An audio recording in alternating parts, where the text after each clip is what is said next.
Hello, everyone, and welcome to another episode of The Operations Room, a podcast for COOs. I am Brandon Mensinga, joined by my lovely co-host, Bethany Ayers. How are things going, Bethany? They're okay. I'm tired. I always feel like I give you the big wind up, and then I get the softball back. Yeah, I'm fine. I think it's okay. Yeah. I went out last night and played golf for the first time. I don't know if it counts as playing golf, like hit golf balls with a golf club for the first time. That's not mini golf, so not putting, but driving. Oh, okay, so you went to like a driving range where you have like a bucket of balls and you hit them as far as you can. Except that it's a virtual driving range in the middle of Soho. Oh, does that really count as golf? That is not quite the same, is it? Well, I think it does. I kept getting distracted and freaking out because it was so loud and it was like rockets whizzing by of sound. And I was like, what is that? And every time it's just somebody driving. And so it's a combination of like the whoosh sound and then it hits a wall. It was fun. But I was doing it with Rob, our guest today. It all ties in. It all ties in. We did record our interview with Rob a while ago because then we needed to read the book and then I had COVID in life, but we're going to talk about the book today. But in the meantime, I've become friends with Rob.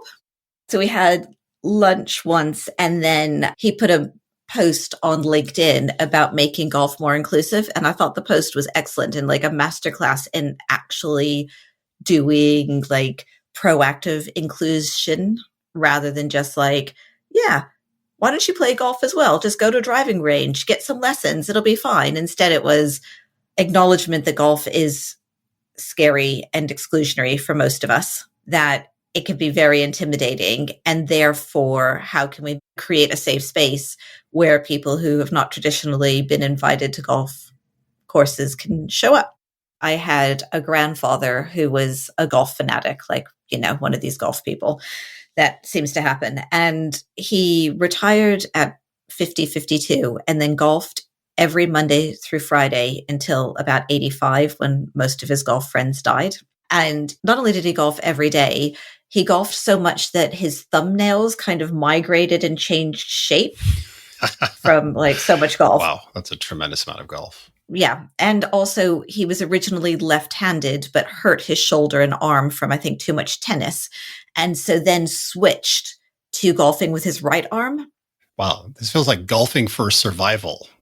Yeah. And then also he grew up on a farm. And so his whole life woke up at 5 a.m. And so when I'd spend the night at their house, his golf practice room was next to the room that I stayed in. And so then I just hear like thunk, thunk, click, thunk from 5 o'clock in the morning, which is like practicing putting. Oh, Jesus. In the room. Okay. Yeah, because what else would you do when you wake at 5 a.m. and start practicing your golf? Yeah. Okay. And all of the men in the family had to learn how to play golf, and there was a requirement for golf, and all of the women were actively excluded. So despite that being my grandfather, this intensity of golf in my childhood, I had never picked up a golf club until yesterday. So there's like, a lot of emotion around golf for me. So when Rob put that post up, I was super keen to give it a go. My swing was not impressive. I was kind of afraid of hurting my back. And so I didn't go for a full swing, but I was able to hit the ball regularly and consistently. And now we have decided to do another golf day in January and start the Unprofessional Golfers Association and try and get more women involved. That is an amazing story. You're right. At first glance, it wouldn't have occurred to me that an invite for virtual golf might potentially have an exclusionary element to it. In any event, it is lovely to see that you are super jazzed up for a second round of golf. So that's fantastic. And that is a nice segue into our episode today, which is how to tame a visionary CEO with the Entrepreneurial Operating System, or EOS for shorthand. We are joined by your now golfing partner, Rob Liddiard. He is a professional EOS implementer and former co-founder and CEO of Yapster. And before we get to that, Bethany, a bit of a mini book review from us on Traction, which is the EOS Bible by Gino Wickman. We'll go through the book chapter by chapter. But first off, general impressions. What do you think about the book? First of all, I just felt like, why did I not know about this book earlier? Because instead of my 20 years of experience and learning and failing and iterating, I could have just gotten a lot faster, because most of it is stuff that I do know is common sense, but with a lovely structure to it. And what I also really liked was there are meetings to have, exercises to do, and the amount of time you should allocate for each area. So you can just take somebody else's experience and just start to roll it out. So it's like, here's the vision section. I can't remember exactly, but this should take you no more than half a day. This is how you should get started. These are the activities everybody should do. And it just saves so much time versus like, how many times have you sat there thinking about, okay, we're doing our strategy day. What should the agenda be? How are we going to cover it? What would a cool activity be? Oh, that activity worked. Oh, this would work. No, this ended up not working at all. And to just not have to have those conversations anymore. You're right. There definitely is a paint by numbers thing going on here. The book is great for non-experienced companies or CEOs to run their businesses pretty effectively and efficiently with a prescriptive set of steps to walk through to make it happen. From an experienced operator standpoint, it really is a good refresher on the fundamentals, you sometimes forget about or overcomplicate. The first chapter, Vision, talked a lot about strategy and forecasting, but ironically, didn't really talk a lot about actually starting with a vision to begin with, which didn't really make sense to me. Also, the forecasting focus on a 3-year plan seems overwrought and unnecessary, as you're usually hyper-focused on the budget and forecast for sure to get to the next round, whatever time period that is. And usually that's 12, 18, 24 months. Anything that comes after that really is hard to predict in a scale-up world and a scale-up company. And you usually end up just forecasting out your trajectory from that first piece, that 12, 18, 24-month piece in terms of that three-year view in totality in that case. So it just seemed a little overwrought from my point of view. You should start with the vision. But how many times do people not start with a vision because they feel like they already have a vision and they've already done that work? But yeah, actually nobody's aligned to the vision. Like, I just think it's good to sometimes go back to basics and make sure everybody's aligned. What is the business going to be like in 3 years? And how are we going to structure it? What is it going to feel like? And what does that mean for your organization and for who you need to hire and for your next level of leadership? And I feel like I've done these things, but not necessarily by design. It's a bit more of luck rather than design. And this is just a way to make sure that you actually do the right activities meaningfully and don't forget them. What I liked in this was that you hold on to your 3-year plan until the last year of it, and then you create the next one. So it's not what we tend to do in SaaS businesses is you create your 3-year plan, but Brandon, to your point, everything's moving. Who knows what's actually going to happen? We'll just rebudget in 12 months. It's not real. And I think there's something around the accountability of multiple years. And also the fact that cash isn't free anymore. That means that you need to be much more focused on your cash management across multiple years. I think, and maybe these are just my experiences, is we do a 3-year plan, but we rebudget every year, and we're not held to account to how close to reality we were in years 2 and 3. Like, the only thing that ends up mattering is whether or not we hit year 1's target. And then I actually don't know, because we never go back and revisit it. I suspect year 2's target, when it's now year 1, is different to what year 2's target was a year previously. And so it means that like your cash out date changes, how much money you need, when money was free. It meant that you never really cared about profitability, and you were always like just chasing that top line number, and profitability was always 18 months away. No matter how far away it was always another 18 months because you're like pouring more cash in. So I think just in this new changing world, and we don't know how expensive cash is going to stay, going back to some of the basics of year 2 and year 3 actually mattering. Because I don't know how many budgets where you're like, we're going to do 10 million this year, 20 million next year, and 120 million the year after, because everything's going to align and it's going to be amazing. And we're going to be just like throwing off cash. I exaggerate, but it's similar. And everybody looks at that last number, or let's say it's a 5-year plan or whatever. And nobody really is thinking that that's going to be it, or like, that's just so much tomorrow's problem. But that's where suddenly the business looks interesting. So we're into part 2 for the people side. The book talks about the right people in the right seats. And this nomenclature is something we all believe in, I think. The way that they determine this, according to the Traction book, number one, the right people side is to look at their core values, which is, do they adhere to the core values of the organization? And they rate that with one of 3 things. Either the answer is yes, they do, no, they don't, or there's a bit of a middling score. And that's the core value side. Then the right-hand side of it is the right seat in this case. And the right seat, they have an acronym. It's called GWC, which means get it, want it, and capacity to do it. And the get it part is, do they get their job? Do they get the role? Do they understand the context of the business and know how to get stuff done? The want it is, do they want the job inherently? And capacity is, do they have the right skills, the right intellect, the right curiosity? And in the book, at least, it says this is either a yes or a no. So with that little setup, what do you think, Bethany? So this was one of those examples of something that I really liked and could just short circuit how much time we've spent rolling out performance management. Is it too big? Is it too little? It always ends up getting way too detailed to a point where you just don't know what people are being measured on and which parts matter and how to change behavior. And so I just love the simplicity of it. You're looking at up to 5 values and GWC, so 8 attributes, and it could be less than that if you have fewer company values. Super clear, rather than on a score to 5, rather than this, it just, how many, I hate this term, and yet here I go saying it, how many cycles I've wasted at work trying to agree how we're going to rate people, and the debates and the versioning, and then we roll something out and it's not good. That I'd love, you could just start with this. So this is Traction is reframing what is a performance management review system. They don't call it that, but that's exactly what it is. And I think to your point, I like this because it's deadly simple and it covers off the core stuff that actually matters in this case. And I think you are right. People get lost in performance review systems and they end up being very ineffective in a lot of ways. So we are in violent agreement on number 2. We are. Number 3, data. So on the data side, Traction talks about the leadership team using a scorecard. And the scorecard is the weekly pulse, which is the leading indicators of bigger numbers that actually matter in terms of KPIs going forward. What do you make of that? I already do it.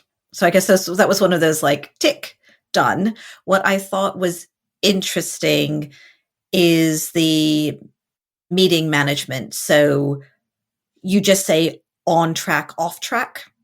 And you don't give loads of excuses or rereading. Like, first of all, assuming that everybody understands how to read the numbers instead of, I don't know if you've been around where like people just walk through and go, it's a 7. 7 is good because blah, blah, blah. You're just like, we see this every week. Why are you waffling?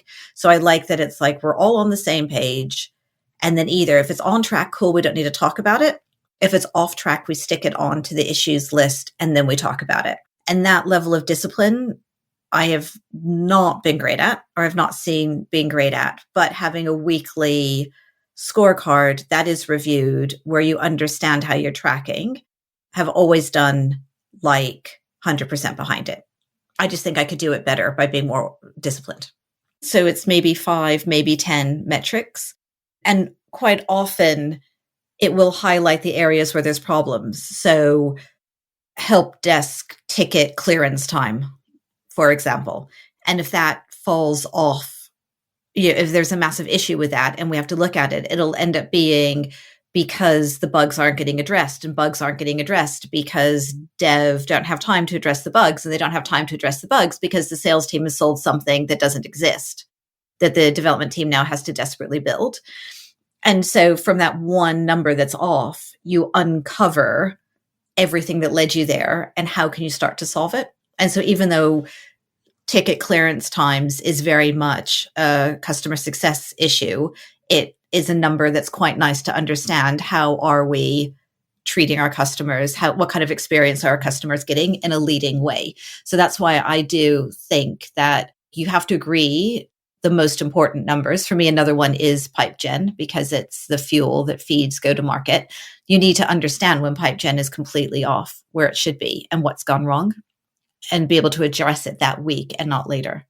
Maybe the question back to you then is, do you not think, because the sales leader or the commercial leader is going to be sitting there with their functional team looking exactly at this, and also the ticket, the customer success team, they're in the best position to think it through and solve it either as a functional group or to really populate it up to the other leader of the other group or whatever other groups that they're thinking about in this case and working with those individuals to make it happen. The question at a leadership level is, what is leadership really doing in that case? Because if the stakeholders aren't in that meeting to have that discussion, it's almost pointless in some way. All you're really doing at that point is saying, hey, there's a problem, sales, do what you should be doing. Yeah, it could be, but at least you are aware. So if suddenly pipeline's gone away, and then like week 2, pipeline's gone away, week 3, pipeline's gone away, finance is going to want to know that because it's going to change and adjust forecasts. So it gives you a nice understanding of the entire system and how it's all interconnected. Even if you're not all solving every problem together, everybody should understand what's going on and how that might be affecting your area or how you've unwittingly hurt somebody else. The one thing I really liked about the issues chapter was that the reason why issues don't get resolved is they're almost always people issues and they require making hard decisions or having hard conversations. And I read that and I just went, that is so true. For me, that was probably like the biggest moment of truth in the book. And I think that will change the way I resolve issues going forward. So let's move on to section 5, which is process. And the point of the process chapter really is to document the core processes of the company at really kind of a high level, which is fundamentally, what is the marketing process in the company? Fundamentally, what is the sales process in the company, HR, et cetera, et cetera. What was your take on this chapter? So I guess this was a bit like, what was the other chapter? Oh, the data chapter. I'm like, yep, do that. Except, he does have us print it and laminate it. It is important for the functions to have their processes documented. It's equally important to actually document the process between the functions. We get into this silo situation where marketing doesn't know how to interact with sales, as an example. And very simply, they can decide on what that is between them, which is you take the leaders together and perhaps stakeholders from the teams, and they sit there in a room and they whiteboard out what are the 10 ways in which we interact or want to interact, and then how do we actually do that and then capture that on paper or in a laminated fashion. And something that's really interesting to do is to pull together everybody involved in the customer journey and do that same thing. So from marketing all the way through closing, onboarding, upselling, and invoicing, and figuring out and making sure all those interconnects are good. On to the last chapter, which is called Traction. I found one sentence in particular. I think this is actually the most powerful quote from the book, to be honest, or at least it resonated with me, which is, well-run meetings are the moment of truth for accountability. What was your thought? I agree. And I would love to give this meeting structure a go. I'd love to be the one running the meetings in this meeting structure and see if it works. I also think in many ways, I was, as you know, I think we both were pretty resistant to reading the book, very skeptical. Who can tell us what to do? No one. And he actually is philosophically quite aligned with what we've talked about in the past, like with the radical candor, not shying away from tough conversations. You get accountability because you hold people accountable and you're not afraid of that. And I think doing traction properly actually gets pretty hardcore, where you are openly talking about your team and who's in the right seat and who's not the right person. There's a lot of dealing with people in kind but honest ways throughout the book that I was surprised by. And I wonder if that's actually what makes rolling it out the most difficult. Like if you take this book and just literally follow all of it, you're not going to be successful. You'll only be successful if you also bring the bravery and courage to it. And now let's move on to our conversation with the master of EOS, Mr. Rob Liddiard.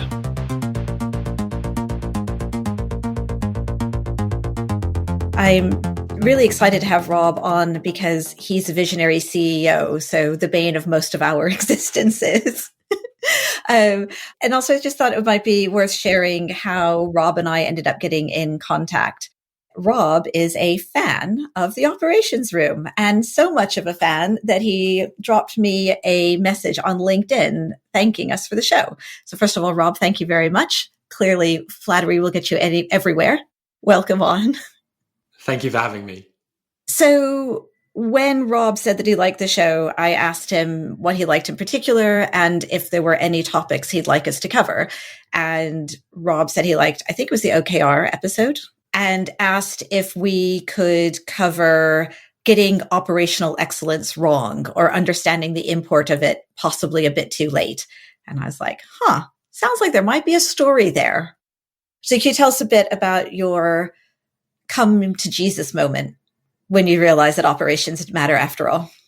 So Supergroup PLC bought our software, Yapster, and rolled it out globally when it was extremely nascent, like first year, like wasn't ready to, the notifications were not configured in a sensitive way. So like you had people all over the world, 5,000 people in in 44 countries getting pinged, everybody posted to the equivalent of an Instagram feed. You imagine that. Imagine if you got a push notification with a summary preview every time some random on your Instagram posts a picture of their cat, which was quite cool. If I'd have thought to go to a VC, they probably would have said, wow, that's mad that you've just rolled that out in the way you have, but it's probably a signal that there's something there.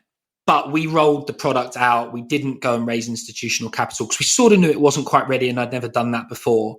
And then after a couple of years, the initial enthusiasm for the idea had started to wane. The internal sponsors, I think, were starting to lose confidence that we'd be able to execute the vision that had been sold. So consequently, you start losing some customers. And at that point, your original financial assumptions now cease to be quite so believable, right? Because you haven't cracked product market fit quickly. And now there's some evidence that you don't have the traction that you imagined, even though there's enough there to keep you going, like a global rollout from Superdry and other customers coming on. So basically we started losing customers, and rightfully so, although it was hard to accept at the time.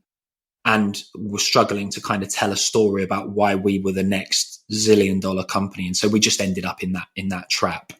I didn't want to give up because I felt like I owed it to the customers that we did have that were with us, the people that we'd employed, the people that invested. So there was a period where me and my co-founder didn't get paid for like 7 months. We're not independently wealthy. And at that point, But first, a quick break with our friends from WorkTrip. Like most of us, you're probably struggling to find a post-pandemic operational setup that works for your people, your team, and your company. Achieving your most ambitious goals is hard enough without the uncertainty around the very foundations of how you work. The good news is the team at WorkTrip are building a platform to help operational and team leaders like you to plan, build, and measure team connection, including offsites throughout the year. They're leading a movement to design a world where teams, not just individuals, are the catalyst for change. And what's more, this quarter, WorkTrip are bringing together 5 distinct cohorts of COOs, fractional COOs, and team leaders to co-design and test the next release of WorkTrip. For only 1 hour of your time, you'll get tons of cool stuff, including access to a peer-to-peer problem-solving community, a year's free subscription to the platform, and an invite to WorkTrip's summer release launch party. Sounds awesome. I want to go. So go to worktrip.com/beta, that's worktrip.com with 2 P's/beta, to sign up now to one of their alpha tester and beta early adopter groups to join their mission to democratize access to a new rhythm of work. Who knows? We might see you there. pretty easy for your life to start unraveling because, you know, I'm a fairly sort of happy, friendly guy. I was married. I'm married again now. I've got a kid. I'm very happy. Said no one cry for me. But it basically cost me my marriage because my first wife married this happy, sort of excitable guy that, you know, it was like she'd been missold because I start this company and every night she comes home and there's this sort of sad bloke sat moping on the sofa on his laptop trying to figure out how to fix the business falling apart. So I ended up divorced. I wasn't getting paid, starting to have sort of HMRC debt collectors calling and thinking, Christ, like this is actually pretty bad. And I don't know how to get out of this. And sort of the will to keep going is no longer enough.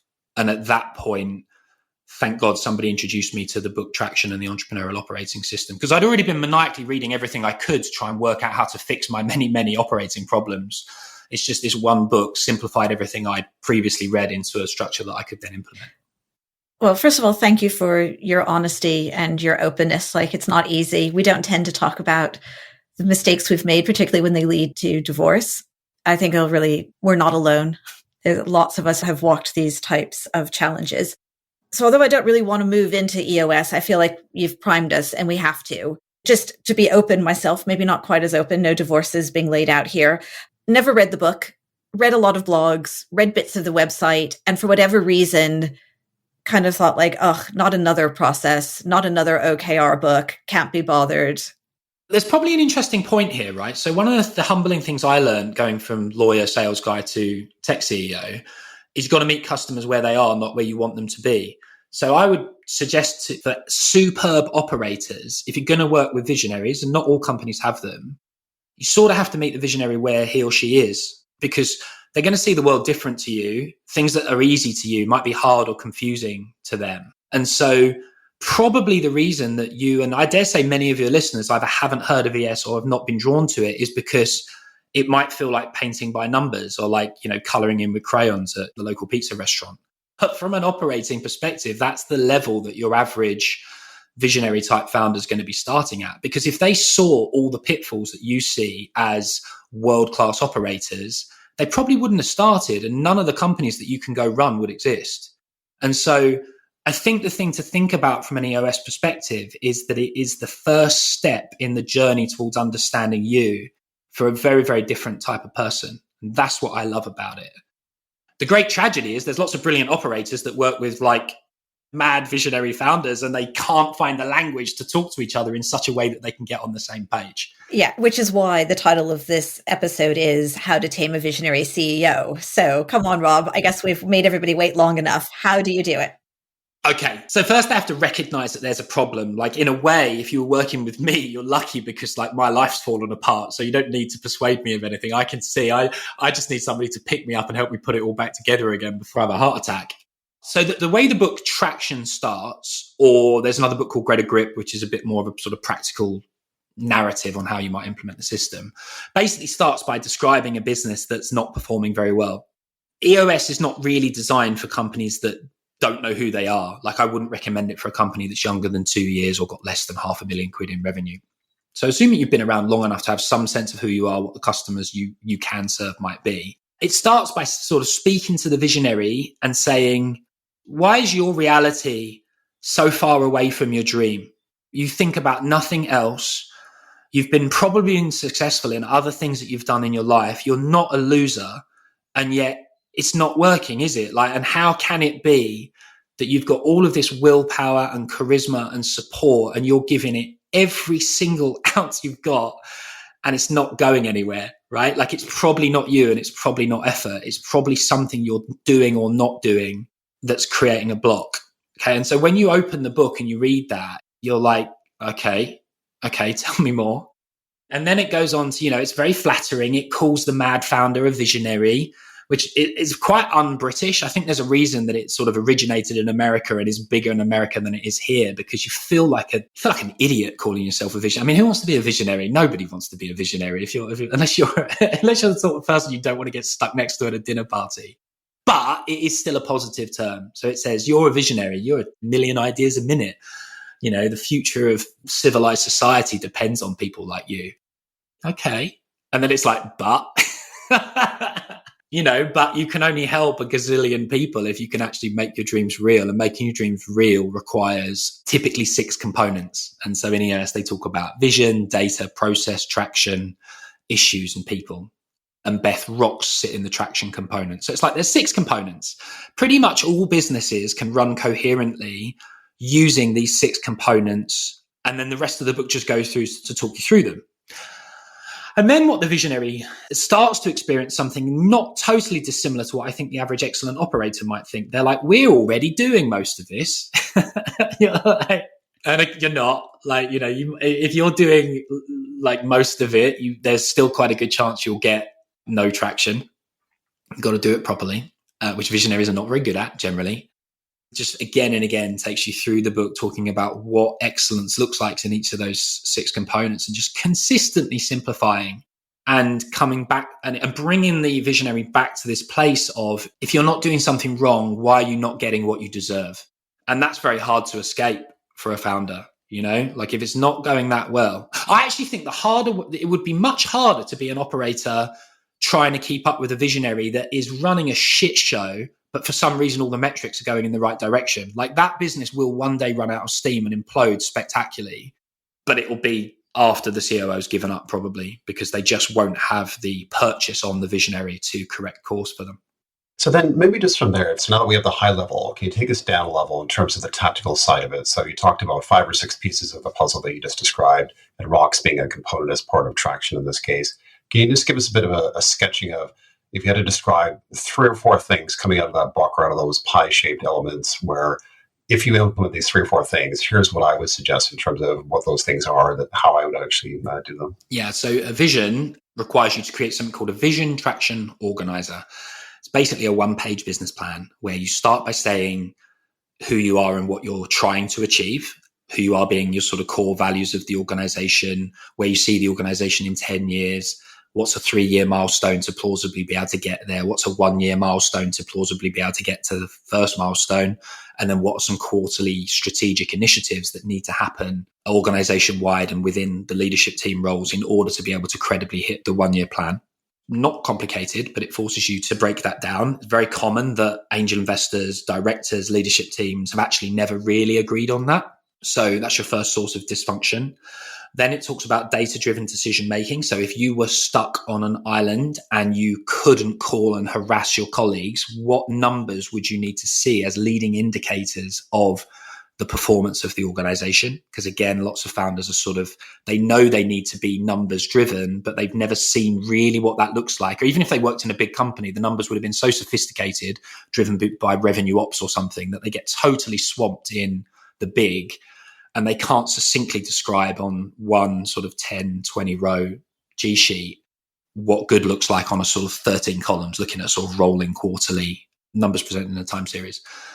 So you have to do that for data. Then process is just recognizing that if you want consistent outputs, you need consistent inputs across, most companies break into a handful of core processes as to how you recruit and retain good people, how you deliver the product or service, how you bill and manage finance and supporting functions. Traction is the kind of rhythm by which the organization runs that drives accountability and good habits. So there are weekly meetings where you're designed to rate the meeting a 10. They call it a level 10 meeting. That's based on the fact that most meetings that we all attend in poorly run companies, if you asked everybody at the end of it to rate it, they'd be like 2, 3, maybe 4, right? So like very few startup people have ever felt what it feels like to be in meetings that you constantly rate 9 or 10 for effectiveness and enjoyability. Issues are the issues in any company. More often than not, startups, actually companies of all sizes, but very much startups, they're very good at talking around issues. They're not very good at identifying root causes and then solving them. So in Traction, they have this system again, which sounds too easy to be credible. Identify, discuss, solve. You'd think that everybody just does that anyway, but it turns out they don't. There's lots of discussion, not a lot of root cause analysis or solution. And then finally, people. So how do you make sure you've got the right people in the right seats? There's a tool called the People Analyzer. Yeah, I can see why I picked up the book and then put it down again. Because it does seem like I think this is comes back to my OKR problems. I just rebel against frameworks, and I'm like, yeah, I already do it. Don't tell me what to do. You don't know me. And I feel like this one is like, oh, somebody's taken everything out of my brain and put it into a book. That makes sense. So maybe just in that breath, Bethany, why would you not just hire a COO that's experienced and knows what they're doing? Because I feel like when you reel that 6 elements off to me, I'm like, okay, that sounds like my job. In terms of what I actually do for a living, why not just hire somebody to come in to do this? I think you should. I think if you can, you should. I'm most interested in founders trapped between $500,000 in revenue and 5 million that find themselves in the position that I was in, at which point you probably wouldn't want to join me. If you've got a very hot company, you're well funded, it's exciting for folks like you guys, then yeah, absolutely. Or if you can get a co-founder that knows how to operate, awesome too. For me, this is very specifically about visionaries that get going, get themselves into trouble, and then don't know how to get out of it. And then also, Rob, when we were talking before the episode, you made a point that I thought was really important, and you have not made it yet today, which is in the EOS, there are 2 roles. And this is where the taming comes in. Yes, absolutely. So and thanks, Beth, because you're absolutely right. So just to continue Brandon's point, I think the other point is I get the impression, and I sense you've experienced this through your community, when a seasoned operator comes in, if they come in later than co-founder, I think sometimes there can be an authority challenge, particularly if visionaries are enjoying a little bit of success, where they don't necessarily want to eat their vegetables, take their medicine. You can opine on that better than I can. But that's right, Beth. In EOS, the model does require a visionary to be or identify an integrator. And the system's quite rough on visionaries that think they can integrate when they can't. The integrator is basically COO. And at that point, I think you find a great many people in my position suddenly become ops evangelists and sign up to ops podcasts and do all the things that I'm now doing, because they do really, really respect your role and understand that there's no way that they can be successful with their skills and limitations without partnering up with someone like you. The challenge then is whether they can get you on the bus, whether they can afford you or persuade you. Cool thing about EOS is you can actually blood new future COOs by giving them a playbook that gives them vicarious experience, right? Because you integrate when you use a system like EOS, which I know is very noddy for you guys, is a playbook. It's a system. So it's more a state of mind and a set of skills than a set of experiences, because you replace the lack of experience with the framework. Yeah, I really get it for that reason. I suspect I'm being a bit snobby, and I will now actually buy the book and will learn 400 things from it and kick myself and have to come on and explain how I was completely wrong.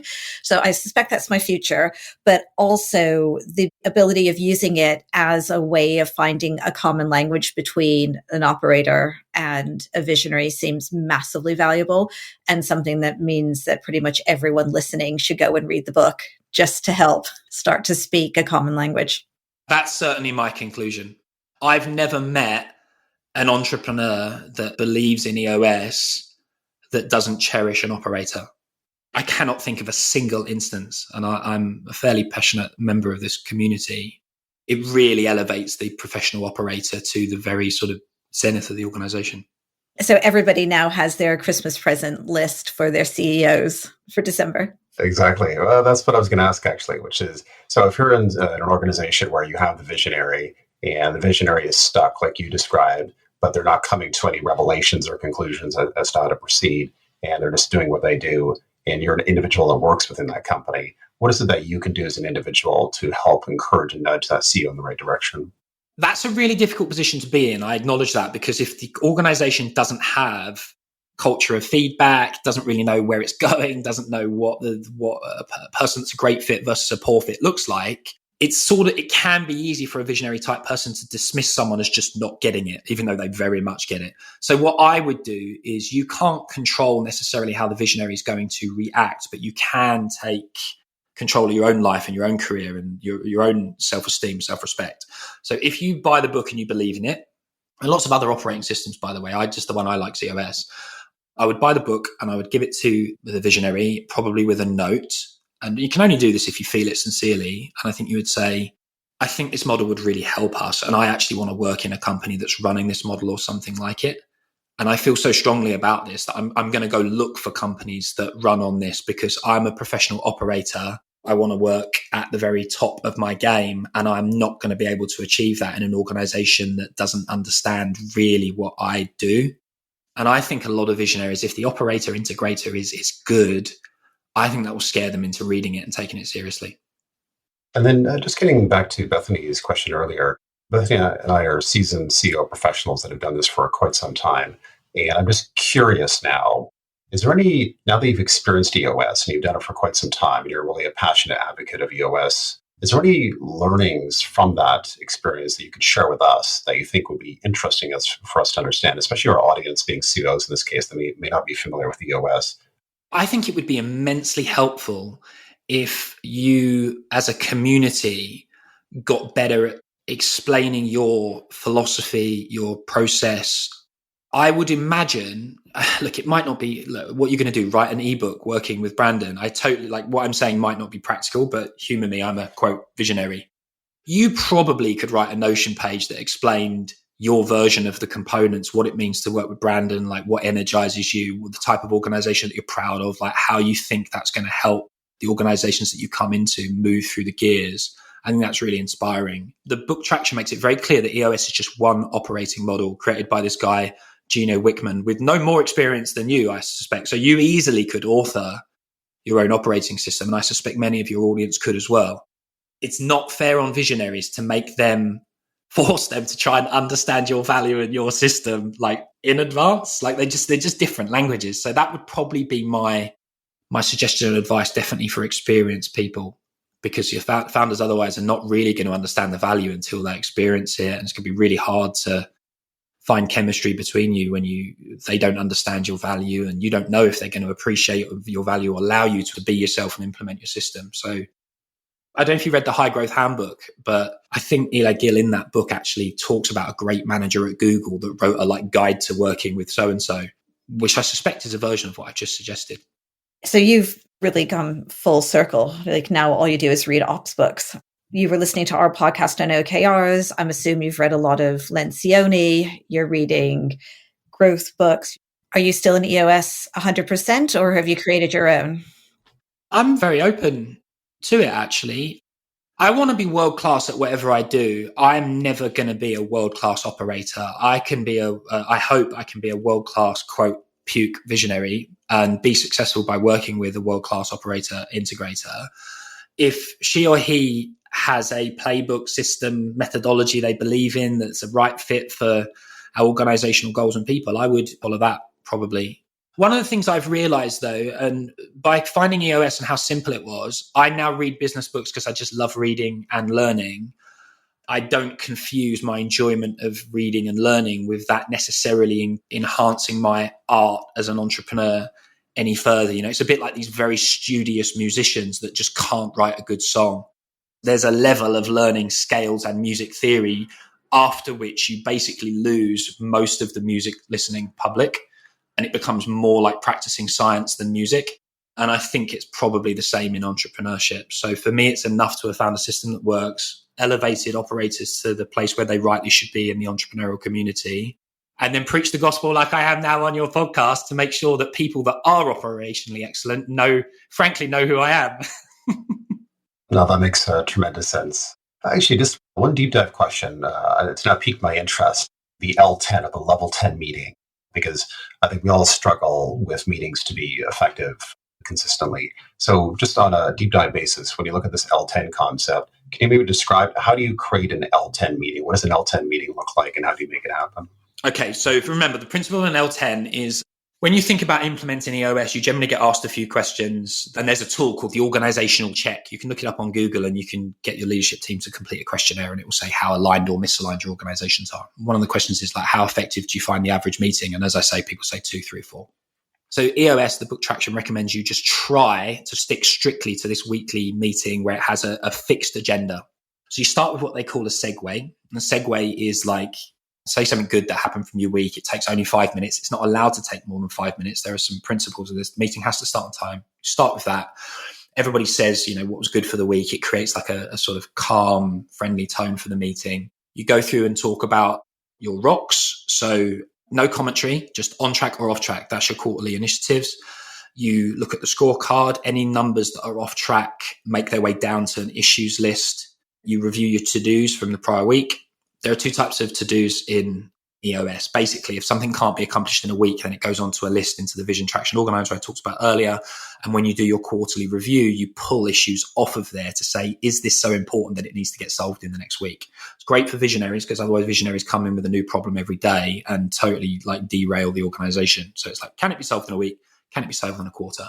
So things that should have been solved in a week obviously should have been solved since the last level 10 meeting. You quickly go through that. And then you're into issues, basically. So you've got your issues list. People typically have thought of those during the week. They might have put them on the agenda.